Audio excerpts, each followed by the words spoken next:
तीसरी बार राष्ट्रपति चुनाव लड़ने की तैयारी में ट्रंप दिए संकेत। अमेरिका के पूर्व राष्ट्रपति डोनाल्ड ट्रंप ने तीसरी बार चुनाव लड़ने की संभावना जताई है। एनबीसी को दिए इंटरव्यू में उन्होंने कहा कि कुछ तरीके हैं जिनसे यह संभव हो सकता है, हालांकि उन्होंने इसे जल्दबाजी करार दिया। अमेरिकी संविधान केवल 2 कार्यकाल की अनुमति देता है, लेकिन ट्रंप ने संकेत दिया कि नियमों के तहत विकल्प तलाशे जा सकते हैं। क्या वे उपराष्ट्रपति जेडी वेंस को आगे कर खुद सत्ता में वापसी की योजना बना रहे हैं? ट्रंप का जेलेंस्की पर निशाना, खनिज संसाधन डील से पीछे हटने पर दी चेतावनी। अमेरिका के पूर्व राष्ट्रपति डोनाल्ड ट्रंप ने यूक्रेनी राष्ट्रपति वोलोदिमिर जेलेंस्की पर खनिज संसाधन डील से पीछे हटने की कोशिश का आरोप लगाया है। ट्रंप ने चेतावनी दी कि अगर जेलेंस्की ऐसा करते हैं तो यह उनके लिए बड़ी समस्याएं खड़ी कर सकता है। इसके तहत ट्रंप ने रूस पर भी दबाव बताते हुए कहा कि यदि व्लादिमीर पुतिन शांति समझौते को टालते रहे तो अमेरिका रूसी तेल पर 25 से 30% का सेकेंडरी टैरिफ लगाएगा। जर्मन स्टार्टअप का rocket launch fail, Elon Musk बोले स्पेसएक्स की मदद ले।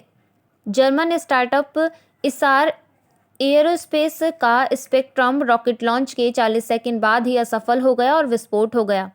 इस पर स्पेसएक्स के प्रमुख एलन मस्क ने प्रतिक्रिया देते हुए कहा कि अंतरिक्ष एक कठिन जगह है और वहां पहुंचना है तो स्पेसएक्स की मदद ले सकते हैं। स्पेसएक्स अंतरिक्ष में व्यापारिक संभावनाओं को तेजी से आगे बढ़ा रहा है, जिससे अंतरिक्ष क्षेत्र में प्रतिस्पर्धा बढ़ रही है। अमेरिका ईरान में बढ़ा तनाव, मिसाइल अटैक की आशंका तेज। अमेरिकी राष्ट्रपति डोनाल्ड ट्रंप की बमबारी की धमकी के बाद ईरान ने अपनी अंडरग्राउंड मिसाइल सिटी में लॉन्चर्स को तैयार कर लिया है। हालांकि ईरान की ओर से इस पर आधिकारिक पुष्टि नहीं की गई है। हाल ही में ईरान ने ट्रंप से बातचीत करने से इनकार कर दिया था। अमेरिका यमन में ईरान समर्थी हूती विद्रोहियों पर हमले कर रहा है, जिससे तनाव और बढ़ गया है। तेहरान टाइम्स के अनुसार ईरान किसी भी संभावित हमले के लिए पूरी तरह तैयार है। इस स्थिति के चलते क्षेत्र में बड़े युद्ध की आशंका जताई जा रही है।